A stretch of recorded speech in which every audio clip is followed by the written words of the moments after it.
तुलसी मैया सुनो तुम मेरी प्रार्थना, पूरी करना हमेशा मनोकामना।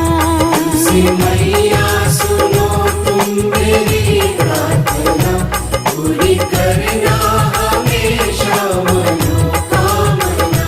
पूजा भक्ति हमारी माँ स्वीकारना, पूरी करना हमेशा मनोकामना।